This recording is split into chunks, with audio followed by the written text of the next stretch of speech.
ಓಂ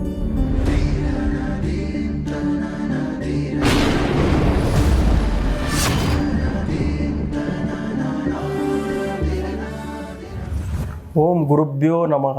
ಹರಿ ಓಂ. ನಾವು ನಿಮ್ಮ ಸಾಗರ್ ಗುರೂಜಿ. ಇವತ್ತಿನ ಒಂದು ವಿಶೇಷವಾದ ವಿಚಾರದ ಬಗ್ಗೆ ಮಾತಾಡೋದಾದರೆ, ಒಂದು ಏಪ್ರಿಲ್ ತಿಂಗಳ ಅಥವಾ ಒಂದು ಚೈತ್ರ ಮಾಸದ ಒಂದು 12 ರಾಶಿಗಳ ಫಲಾನುಫಲಗಳು. ಸೊ ಅದರಲ್ಲಿ ನಾವು ಕುಂಭರಾಶಿಯ ಬಗ್ಗೆ ಮಾತಾಡೋದಾದರೆ, ಅದಕ್ಕಿಂತ ಮುಂಚೆ ನಮ್ಮ ಚಾನಲ್ಗೆ ಒಂದು ಸಬ್ಸ್ಕ್ರೈಬ್ ಮಾಡಿ, ಶೇರ್ ಮಾಡಿ ಮತ್ತು ಲೈಕ್ ಮಾಡಿ. ಸೊ ಈಗ ಕುಂಭರಾಶಿಯ ಬಗ್ಗೆ ಮಾತಾಡೋದಾದರೆ, ಈ ತಿಂಗಳು ಕುಂಭರಾಶಿಯವರಿಗೆ ಒಂದು ಮಾರ್ಚ್ ಒಂದು ಅಂತ್ಯ ಆದ ನಂತರ ಒಂದು ಮಧ್ಯಭಾಗದಲ್ಲಿರುವ ಶನಿಯ ಪ್ರಮಾಣ 7.5 ಶನಿಯ ಒಂದು ಪ್ರಭಾವವು ಅಂತ್ಯ ಭಾಗಕ್ಕೆ ಬರುತ್ತೆ. ಅಂದರೆ ಕೊನೆಯ ಒಂದು 2.5 ವರ್ಷ ಶನಿ ಒಂದು ಇವರಿಗೆ ಕಾಡಾಟ ಇರುತ್ತೆ. ಅಂದರೆ ಎಷ್ಟು ದಿನ ಏನೋ ಒಂದು ಸಫರ್ನ ಒಂದು ತೊಂದರೆಗಳನ್ನ ಅನುಭವಿಸ್ತಿರ್ತಾರೋ ಸ್ವಲ್ಪ ಪ್ರಮಾಣದಲ್ಲಿ ಸ್ವಲ್ಪ ಇವರು ನಿಟ್ಟುಸಿರು ಬಿಡುವಂಥ ಕಾಲ ಅಂತ ಹೇಳ್ಬೋದು. ಅಂದರೆ ಯಾವುದೋ ಒಂದು ವ್ಯಾಪಾರ ಇರ್ಬೋದು, ಉದ್ಯೋಗದಲ್ಲಿರ್ಬೋದು, ಹಣಕಾಸಿನಲ್ಲಿರ್ಬೋದು, ಎಲ್ಲ ರೀತಿಯಲ್ಲಿ ಒಂದು ಸ್ವಲ್ಪ ಮಟ್ಟಿಗೆ ಒಂದು ಪ್ರಗತಿಯನ್ನು ಕಾಣ್ತಾ ಇರ್ತಾರೆ. ವ್ಯಾಪಾರ ಅಂತ ಹೇಳಿದರೆ ಯಾವ ವ್ಯಾಪಾರ ಅಂತ ಹೇಳೋದಾದರೆ, ಒಂದು ಹೇಳಬೇಕಂದ್ರೆ ಒಂದು ಬೇಳೆ ದನ ಧಾನ್ಯಗಳು ಯಾವ ವ್ಯಾಪಾರ ಇರ್ತಾರೋ ಅಂಥವ್ರಿಗೆ ಒಂದು ಒಳ್ಳೆಯ ಕಾಲ ಅಂತ ಹೇಳ್ಬೋದು. ಅದು ಒಂದು ಮೀನು ಮಾರಾಟಕ್ಕೆ ಯಾರು ಮಾಡ್ತಿರ್ತಾರೋ ಅಂಥವ್ರಿಗೆ ಒಂದು ಒಳ್ಳೆಯ ಕಾಲ ಅಂತ ಹೇಳ್ಬೋದು.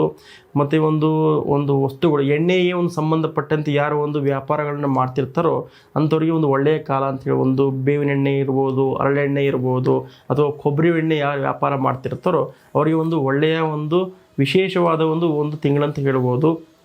ಇದಕ್ಕಿಂತ ಇನ್ನೊಂದು ವ್ಯಾಪಾರದ ಬಗ್ಗೆ ಹೇಳಬೇಕಂತ ಹೇಳಿದ್ರೆ, ಕಬ್ಬಿಣಕ್ಕೆ ಸಂಬಂಧಪಟ್ಟಂತೆ ಯಾರು ಒಂದು ವ್ಯಾಪಾರ ಮಾಡ್ತಿರ್ತಾರೋ, ಒಂದು ಉದ್ಯೋಗಗಳನ್ನ ಮಾಡ್ತಿರ್ತಾರೋ, ಅಥವಾ ಒಂದು ಆಟೋಮೊಬೈಲ್ಸ್ ಇರ್ಬೋದು, ಅದಕ್ಕೆ ಸಂಬಂಧಪಟ್ಟಂತ ಹೇಳಿದ್ರೆ ಈ ಒಂದು CNC ಮಿಷಿನ್ಗಳನ್ನ ಹಾಕ್ಕೊಂಡು ಮೆಕ್ಯಾನಿಕಲ್ ಇಂಜಿನಿಯರ್ ಆಗಿ ಯಾರು ವರ್ಕ್ ಮಾಡ್ತಿರ್ತಾರೋ ಅಂಥವ್ರಿಗೆ ಈ ಒಂದು ತಿಂಗಳಾಗಿ ಒಂದು ಲಾಭದಾಯಕ ಒಂದು ತಿಂಗಳಾಗಿರುತ್ತೆ. ಎಷ್ಟು ದಿನ ಏನೋ ಒಂದು ನಷ್ಟಗಳನ್ನ ಅನುಭವಿಸ್ತಿರ್ತಾರೋ ಈ ಒಂದು ತಿಂಗಳು ಸ್ವಲ್ಪ ಮಟ್ಟಿಗೆ ಒಂದು ಲಾಭಗಳನ್ನ ಗಳಿಸ್ತಿರ್ತಾರೆ.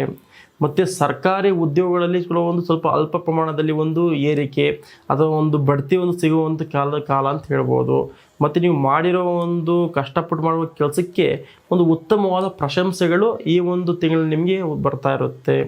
ಮತ್ತು ಆರೋಗ್ಯ ರೂಪದಲ್ಲಿ ನಿಮಗೆ ಈ ಒಂದು ರಾಶಿಯ ಪತ್ನಿಯರಿಗೆ ಇಷ್ಟು ದಿನ ಕೆಲವೊಂದು ಆರೋಗ್ಯ ರೂಪದ ತೊಂದರೆಗಳು ಕಾಡ್ತಾ ಇರುತ್ತೆ. ಅಂದರೆ ಒಂದು ತಲೆನೋವು ಇರ್ಬೋದು, ಅಥವಾ ಒಂದು ಶೀತ ಕೋಲ್ಡ್ ಬಾಧೆಗಳಿರ್ಬೋದು, ಅಥವಾ ಒಂದು ಕಾಲಿಗೆ ಸಂಬಂಧಪಟ್ಟಂತೆ ಯಾವುದಾದ್ರು ಒಂದು ತೊಂದರೆಗಳು ಕಾಡ್ತಾ ಇದ್ದರೆ ಅಂಥ ಒಂದು ಪತ್ನಿಯರಿಗೆ ಈ ಒಂದು ಆರೋಗ್ಯದಲ್ಲಿ ಅಭಿವೃದ್ಧಿಯನ್ನು ಕಾಣ್ತಾ ಇರ್ತಾರೆ.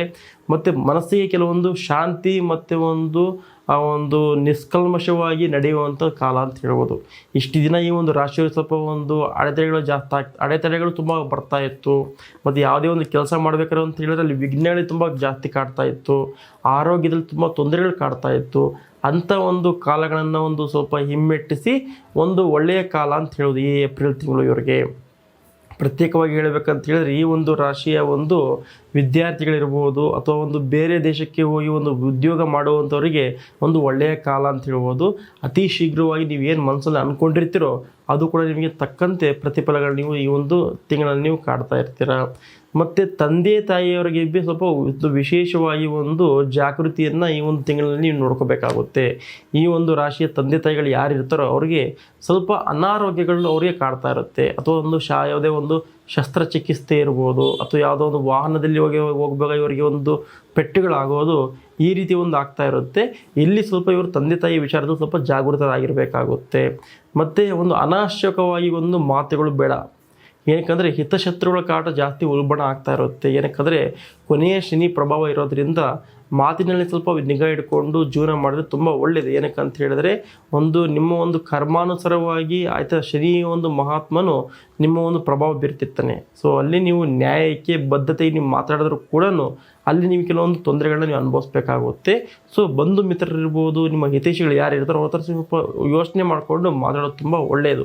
ಇಲ್ಲ ಅಂತ ಹೇಳಿದ್ರೆ ಅನಾವಶ್ಯಕವಾಗಿ ಸಹೋದರ ಸಹೋದರಿಯರ ಹತ್ರ ತೊಂದರೆಗಳು ಸಿಗಾಕೊಂಡ್ಬಿಡ್ತೀರಾ, ಇಲ್ಲ ತಂದೆ ತಾಯಿಯರ ಹತ್ರ ಮಾತಲ್ಲಿ ಸಿಗಾಕೊಂಡ್ಬಿಡ್ತೀರಾ. ಅದನ್ನ ಪತಿ ಪತ್ನಿಯಲ್ಲೂ ಕೂಡ ಸಂಘರ್ಷಗಳು ಉದ್ಭವ ಆಗಿಬಿಡುತ್ತೆ. ಓಕೆನಾ. ಇದು ಕುಂಭರಾಶಿಯವರು ಸ್ವಲ್ಪ ಎಚ್ಚರಿಕೆಯಿಂದ ಸ್ವಲ್ಪ ಮಟ್ಟಿಗೆ ಸುಧಾರಣೆಯನ್ನು ಗೊಳ್ಳೋ ಕಾಲ ಅಂತ ಹೇಳ್ಬೋದು. ಆದರೂ ಕೂಡ ಶನಿ ಮಹಾತ್ಮನ ಇನ್ನೂ 2.5 ವರ್ಷ ಇರೋದರಿಂದ ಸ್ವಲ್ಪ ಮಿಶ್ರ ಫಲಗಳನ್ನ ಕಾಡ್ತಿರ್ತಾರೆ. ಬಟ್ ಹೋಗಬೇಕಾದ್ರೆ ಒಳ್ಳೆಯ ಪ್ರತಿಫಲಗಳನ್ನ ನಿಮಗೆ ಕೊಟ್ಟು ಆ ಶನಿ ಮಹಾತ್ಮನ ಮುಂದೆ ಹೋಗ್ತಾರೆ. ನೆಕ್ಸ್ಟು ಮೀನರಾಶಿಗೆ ಹೋಗ್ತಿರೋದ್ರಿಂದ ನೆಕ್ಸ್ಟ್ ಮೇಷರಾಶಿಗೆ ಹೋಗ್ಬಿಡ್ತಾನೆ 7.5 ಶನಿ. ಇದು ಒಂದು ಕುಂಭರಾಶಿಯ ಒಂದು ತಿಂಗಳ ಒಂದು ಮಾಸ ಫಲವಾಗಿತ್ತು.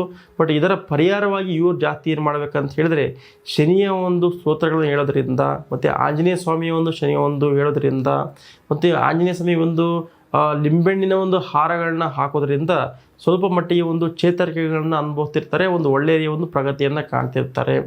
ಮತ್ತು ಪ್ರಯಾಣ ಮಾಡಬೇಕಾದ್ರೆ ಇವರು ಪೂರ್ವ ಮತ್ತು ಉತ್ತರ ದಿಕ್ಕಿಗೆ ಪ್ರಯಾಣ ಮಾಡೋದ್ರಿಂದ ತುಂಬ ಒಳ್ಳೆಯದು. ಇವರಿಗೆ ಅದೃಷ್ಟವಾದ ಒಂದು ಸಂಖ್ಯೆ ಏನಾಗಿರುತ್ತೆ 5ನೇ ತಾರೀಕು ಅಥವಾ 5 ಸಂಖ್ಯೆಯು ತುಂಬ ಅದೃಷ್ಟವಾದ ಸಂಖ್ಯೆ ಆಗಿರುತ್ತೆ. ಮತ್ತು ಇವರು ಯಥೇಚ್ಛವಾಗಿ ಒಂದು ಕೆಂಪು ಬಣ್ಣವನ್ನು ಧರಿಸೋದ್ರಿಂದ ಒಂದು ಒಳ್ಳೆಯ ಒಂದು ಕಾಲ ಅಂತ ಹೇಳ್ಬೋದು. ಆ ಟೈಮಲ್ಲಿ ಒಂದು ಒಳ್ಳೆಯ ಒಳಿತನ್ನು ಕಾಣ್ತಿರ್ತೀರ. ಓಕೆನಾ? ಇದು ಒಂದು ಕುಂಭರಾಶಿಯ ಒಂದು ಏಪ್ರಿಲ್ ತಿಂಗಳ ಒಂದು ವಿಶೇಷವಾದ ಫಲಾನುಫಲಗಳು. ಹರಿ ಓಂ.